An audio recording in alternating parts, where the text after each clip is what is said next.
I think this tournament is an open tournament. You just have to do what you have to do. I don't see big names or big countries. There are big nations, some nations that are, of course, with due respect, they're there. They've earned it, but I think it's an open tournament. It just is what you guys are willing to do. Your desire in you guys probably might make the difference. Scoring 100 goals is not important for me. The most important thing, if I score 1 goal and I win my game up to the finals, I will love it. I will kiss you all over. I don't want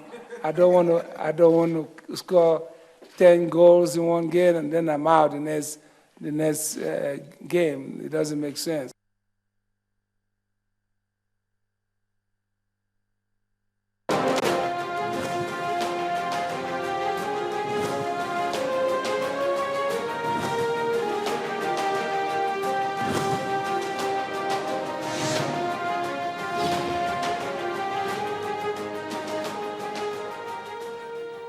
Well, I guess the journalists will definitely be waiting for that kiss should Nigeria get to the finals.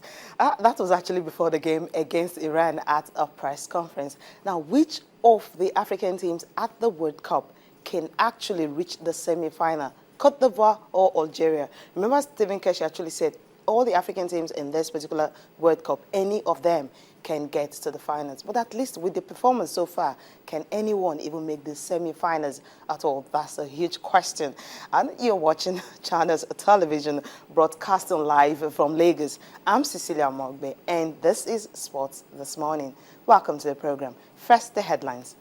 The winless streak continues since France 1998 as the Super Eagles recorded the first draw of the tournament.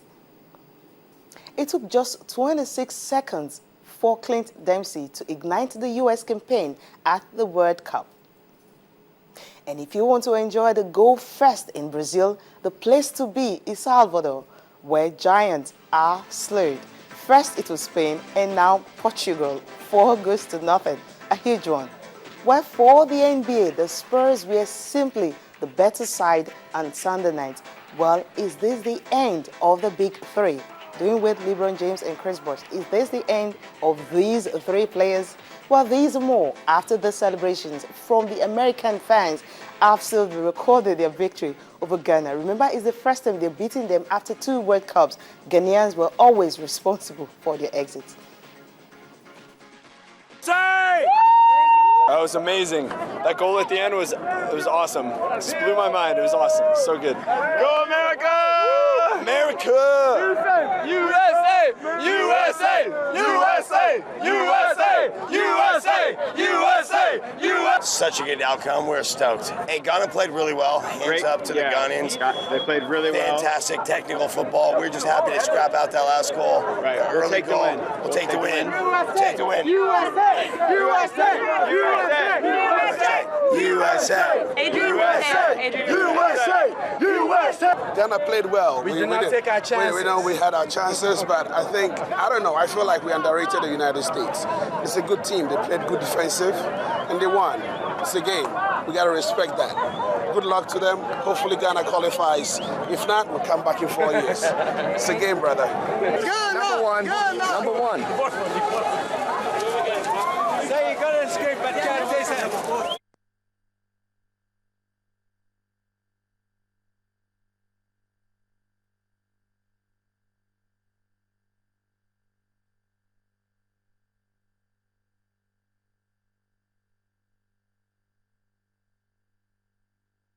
Huge celebrations coming from the American teams. And of course, the Ghanaians, definitely, they are still very optimistic, losing their first game. You will see at least Nigeria game was actually better. At least a draw, a point is okay. Cameroon, they lost. And of course, Cote d'Ivoire are the only teams that have won so far in the 4 teams that have played. Well, of course, Algeria will be playing Belgium tonight. Will they still follow the way of Ghana, Nigeria, Cameroon, or Cote d'Ivoire? That's a huge question. Tayo Salam is here this morning. Tayo, good morning. Yeah, morning, Cecilia. I can understand the euphoria of the American fans never beaten Ghana before, and they did it last night in dramatic style. Yes. So I fully understand why they're ecstatic. Okay, they should be very happy. Now, let's just take a look at the results from last night. Of course, Austin Okonagban will be joining us on Skype from Curitiba, Brazil. And when he's ready, of course, we will ask him so many questions. We've got a lot of questions to answer. Definitely not going to be... Tai will answer some questions, but Austin will answer more of the questions because he was there live at the Curitiba Stadium. Now, these are the results from last night. Germany beating Portugal by 4-0. Iran and Nigeria, of course, ended stalemate. First goalless draw of the tournament. First draw, and of course, first goalless draw of the tournament. Of course, USA beating Ghana 2-1. Pound of flesh. Yeah, incredible results. I'm looking at that Germany, Portugal, like nobody saw it coming. Yes. I always felt Germany were going to win the game, but not by 4-0.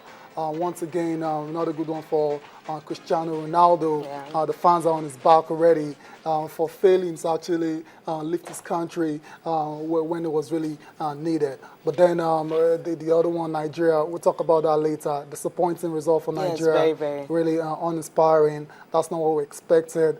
And it's a shame, really. It kind of, I don't know, the spark in the game, the way the tournament started, from the Brazilian games and all that, then Netherlands, Spain, and of course Portugal, Germany, of course, earlier in the day. Yes. And of course, when it came up from 8 p.m. to like 10, oh boy, like everything kind of came down. So we had to wait for the American games to actually ignite the passion again. Yeah, but that's the way life is sometimes. You have ups and downs. It's been ups for the past 4 days now, but for 90 minutes against Iran, it wasn't meant to be so, and it was quite a drab game. And okay, let me go to Austin right now. He's standing by there in Curitiba in Brazil. Austin, good morning. Back in the game, the way the tournament started, from how did you like? The fans, how did they actually react? I need to see that. When it came up from 8 p.m. to like 10, oh boy, like everything kind of came down.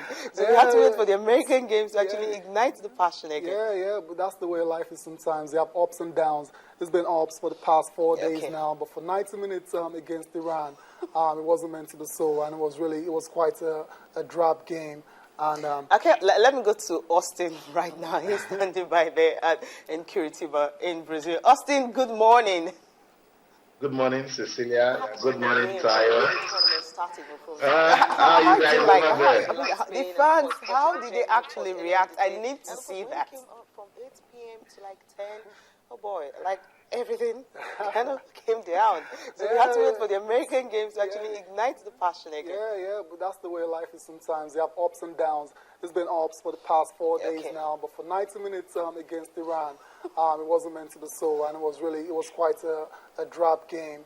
And, okay, let me go to Austin last night. How did the fans react, and how did you feel because you were at the stadium? Good morning, Cecilia. Good morning, Tayo. How did you like? The fans, how did they actually react? I need to see that. From 8 p.m. to like 10. Oh boy, like everything. Kind of having some technical hitches here. We'll sorry about that. We'll get back to Austin later. Now, Tayo, we're actually talking about the Nigeria game. You say you were surprised at the draw, the way they played. It wasn't really to our own expectation. Yeah, definitely. But before I go fully into the Nigerian game, I like to say dreams do come true. The guy that got the winner for the USA yesterday, John Brooks, actually dreamt about it a couple of days before the match. Yeah, dreams really come true. All you have to do is actually work hard towards it. Back to Nigeria now. I think I want to start from the lineup. Yesterday, I came up with a lineup. The only person I missed out on was Michael Uchebo, because Ramon has actually started that game. But every other one, I got it right. But that lineup, I don't understand why Osaze didn't start. Okay. Yeah, I was. You said, when you were talking about the lineup, there was no Sazen. Yeah, it wasn't there. And I was asking you if you had actually, seen it. You looked into your crystal ball and you discovered Sazen didn't start. Yeah, and secretly I was praying that he should. That should come true. I was praying I'm wrong. Dreams do come true. Yeah, but I don't understand why Osaze is not starting for Nigeria. I was one of those people that actually clamored for his return to the team. And on him coming back, I expect him to be playing a dominant role in the team. But it wasn't in the lineup yesterday. I didn't get that at all. Then going to the game itself, the Iran guys, they came with a very clear game plan. And they played it, executed it to a T. And Nigeria, unfortunately, couldn't break them down. We couldn't solve the riddle and the puzzle in front of us.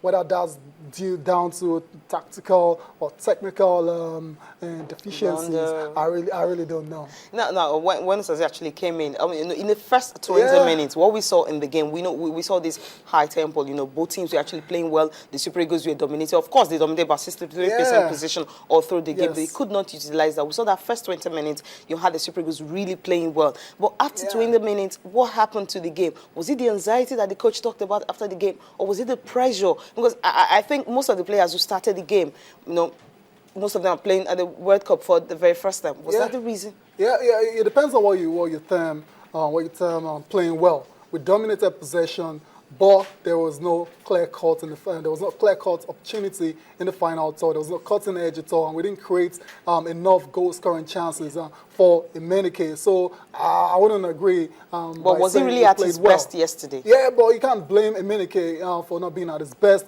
when the team, when the supporting cast didn't do what they were supposed to do. Okay, Austin is ready now. Let me pose this question to Austin. Austin Okon-Akman, good morning again. Good morning, Cecilia. Most of them are playing at the World Cup for the very first time. Was that the reason? Yeah. It depends on what you term playing well. We dominated possession, but there was no clear-cut in the final. There was no clear-cut opportunity in the final third. There was no cutting edge at all. And do you think the coming in of has actually changed a little bit of it, or should he have started the game? But was he really at his best yesterday? Yeah, but you can't blame Emenike for not being at his best when the team, when the supporting cast didn't do what they were supposed to do. Okay, Austin is ready now. Let me pose this question to Austin.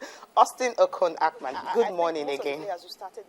Good morning, Cecilia. Good morning, Tayo. World Cup for the very first time. Was that the reason? Yeah. It depends on what you term playing well. We dominated possession, but there was no clear-cut in the final. There was no clear-cut opportunity in the final third. There was no cutting edge at all. And do you think the coming in of has actually changed a little bit of it, or should he have started the game? I wouldn't agree. But was he really at his best yesterday? Yeah, but you can't blame Emenike for not being at his best when the team, when the support. Okay, I think I'm still finding it very difficult to talk to Austin. Apologies for that. I mean, it's really not funny, but I really wanted to hear from him. But definitely maybe much later, 6 p.m. program, or before the program ends, we should be able to get to Austin. Of course, maybe 9 p.m. Spot tonight. We can, of course, get his reaction, and of course, reactions coming from the fans in Brazil of how Nigeria fared last night.